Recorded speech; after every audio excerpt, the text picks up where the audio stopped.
તો વાત કરીએ જે રીતે બનાસકાંઠા બેઠક પરથી પરબત પટેલ ઉમેદવારી નોંધાવવાના છે ભાજપમાંથી, ત્યારે સીએમ વિજય રૂપાણીનું નિવેદન સામે આવ્યું છે। જનસભાને તેઓ સંબોધી રહ્યા હતા। સાથે જ ચોકીદારને ચોર કહેનારા આટલા વર્ષથી તેઓએ દેશ લૂંટ્યો છે, હવે ચોકીદાર ચોર નહીં પરંતુ ચોકીદાર શ્યોર છે તેવું તેમણે જણાવ્યું હતું। સાથે જ ચોકીદાર આવી ગયા છે એટલે બધા લોકો ગઠબંધનમાં જોડાઈ રહ્યા છે તેવું પણ સીએમ વિજય રૂપાણીએ જણાવ્યું હતું। રૂપાણીએ જણાવ્યું હતું કે જે રીતે ચોકીદાર જ્યારથી દેશમાં આવ્યા છે લગભગ છેલ્લા 5 વર્ષથી જ્યારે ચોકીદાર દેશ સંભાળ્યો છે ત્યારથી લોકો ગઠબંધન કરવા લાગ્યા છે, તમામ લોકો એક થવા લાગ્યા છે। તેમને એવું લાગી રહ્યું છે કે અમારી દુકાન બંધ થઈ જશે તે ડરથી બધા એક થવા લાગ્યા છે તેવા આક્ષેપ તેમના દ્વારા કરવામાં આવ્યા હતા।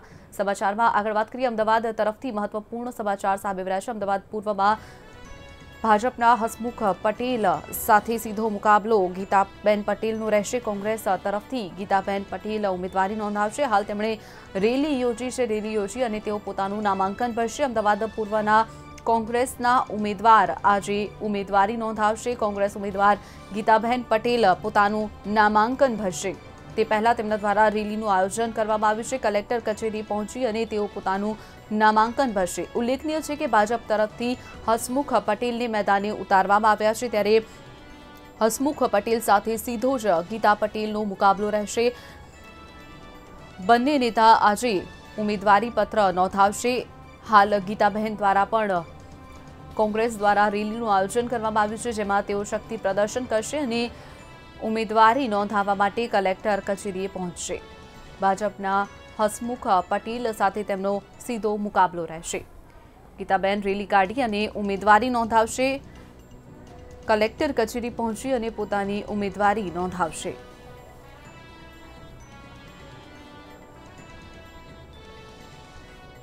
વાત કરીએ અંગે જ વધુ માહિતી માટે મંતવ્યના સંવાદદાતા બ્રિંદા રાવલ આપણી સાથે જોડાઈ ગયા છે। બ્રિંદા, જણાવશો જે રીતે આજે કોંગ્રેસના ઉમેદવાર એવા ગીતાબેન પટેલ ઉમેદવારી નોંધાવશે અમદાવાદ પૂર્વમાંથી, ત્યારે રેલીનું પણ આયોજન કરવામાં આવ્યું છે, કેવી રીતનો સમગ્ર કાર્યક્રમ રહેશે અને ક્યારે પોતાનું નામાંકન ભરશે?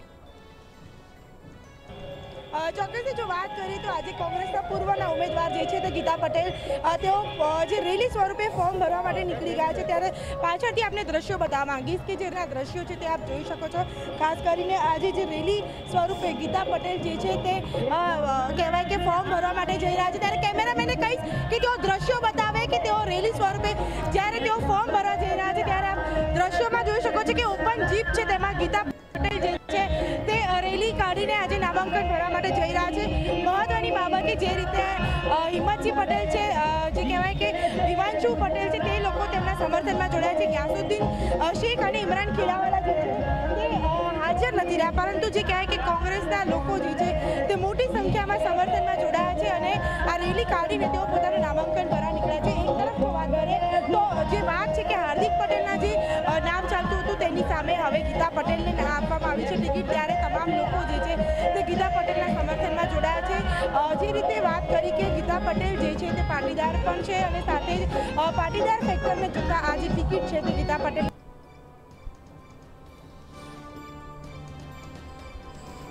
તો વાત કરીએ અમદાવાદ પૂર્વમાંથી ગીતાબેન પટેલ નામાંકન ભરવા જઈ રહ્યા છે। હાલ તેમના દ્વારા રેલીનું આયોજન કરવામાં આવ્યું છે, રેલી યોજી તેઓ કલેક્ટર કચેરી પહોંચશે। જીપમાં તેઓ જઈ રહ્યા છે, સાથે જ કોંગ્રેસના નેતાઓ અને કાર્યકર્તાઓ પણ મોટી સંખ્યામાં તેમની સાથે જોડાયા છે। ઉલ્લેખનીય છે કે ગીતા પટેલ પૂર્વ પાસ કન્વીનર રહી ચૂક્યા છે, હાર્દિક પટેલના સારા એવા સાથીદાર પણ રહી ચૂક્યા છે, જેને લઈ અને કોંગ્રેસ દ્વારા તેમને ટિકિટ આપવામાં આવી છે। પૂર્વ પાસ નેતા ગીતાબેન પટેલ હવે કોંગ્રેસમાં જોડાઈ ગયા છે અને કોંગ્રેસમાંથી તેમને ટિકિટ આપવામાં આવી છે। અમદાવાદ પૂર્વમાંથી તેઓ પોતાનું નામાંકન ભરશે। થોડી જ ક્ષણોમાં તેઓ રેલી યોજી અને તેઓ કલેક્ટર કચેરી પહોંચશે, જ્યાં તેમનું નામાંકન ભરશે। ઉલ્લેખનીય છે કે અમદાવાદ પૂર્વમાં ભાજપ તરફથી હસમુખ પટેલને મેદાને ઉતારવામાં આવ્યા છે। અહીંયા પટેલ વર્સિસ પટેલનું જંગ જામશે। જાતિ સમીકરણો અહીંયા કેટલો મહત્વનો ભાગ ભજવે છે તે આવનારો સમય બતાવશે। ત્યારે ગીતાબેન ટૂંક જ સમયમાં કલેક્ટર કચેરી પહોંચી અને પોતાનું નામાંકન ભરશે। કોંગ્રેસ નેતા ગીતાબેન પટેલ પોતાનું નામાંકન ભરવા જઈ રહ્યા છે, તે પહેલા રેલીનું આયોજન કરવામાં આવ્યું છે। રેલીમાં મોટી સંખ્યામાં કાર્યકરો, કોંગ્રેસના કાર્યકરો અને કોંગ્રેસના નેતાઓ તેમની સાથે ઉપસ્થિત રહ્યા છે। કોંગ્રેસ ઉમેદવાર ગીતાબેન પટેલ પોતાનું નામાંકન ભરવા માટે જઈ રહ્યા છે। થોડી જ ક્ષણોમાં તેઓ કલેક્ટર કચેરી પહોંચશે, રેલી યોજી અને રેલી મારફતે તેઓ કલેક્ટર કચેરી પહોંચશે, રેલીમાં તેઓ શક્તિ પ્રદર્શન કરશે અને ત્યારબાદ કલેક્ટર કચેરી પહોંચી અને પોતાનું નામાંકન ભરશે। તો અમદાવાદ પૂર્વમાં જો ભાજપની વાત કરવામાં આવે તો ભાજપમાંથી હસમુખભાઈ પટેલને मैदाने उतारवामां आवे छे, जेओ गीताबेन पटेलने सीधी टक्कर आपशे। जोवानुं रहेशे के विजय कोनो थाय छे। अहींया बंने पाटीदार नेताने उतारवामां आव्या छे, त्यारे अहींया पाटीदार फेक्टर खूब ज महत्वनुं बनी रहेशे। तो जीत भाजपनी थाय छे के कोंग्रेसनी ते तो आवनारो समय ज बतावशे, परंतु जे रीते समीकरणों ऊभा थया छे, जातीय समीकरणों अहींया ऊभा थया छे, ते केटलो महत्वनो भाग भजवे छे ते आवनारो समय बतावशे। बीजी तरफ जो बात करवामां आवे तो पाटीदार अनामत आंदोलननी जे आग भड़की हती तेमां क्यांक ने क्यांक भाजप सरकारनो भाजपनो विरोध थई रह्यो हतो, परंतु ज्यारथी केन्द्र सरकार द्वारा 10% अनामत तमाम माटे जाहेर करवामां आव्युं छे त्यारथी पाटीदारो पण क्यांक ने क्यांक भाजपनी साथे होय तेवुं नजरे पड़ी रह्युं छे। हवे जोवानुं रहेशे के जे अमदावाद पूर्वनी जे एक महत्वनी बैठक मानवामां आवे छे तेमां भाजप हसमुखभाई पटेल अने कोंग्रेस गीताबेन पटेलने मैदाने उतार्या छे। बंने पटेल वर्सेस पटेल छे एटले क्यांक ने क्यांक पाटीदार समाजनो टेको कोने वधारे रहे छे, कोनी उपर कोनु प्रभुत्व पोताना मत विस्तारोमां वधारे छे ते आवनारो समय बतावशे। त्यारे वात करीए गीताबेन पटेल कोंग्रेसमांथी नामांकन भरवा जई रह्या छे। रेली योजी अने तेओ नामांकन भरवा जई रह्या छे।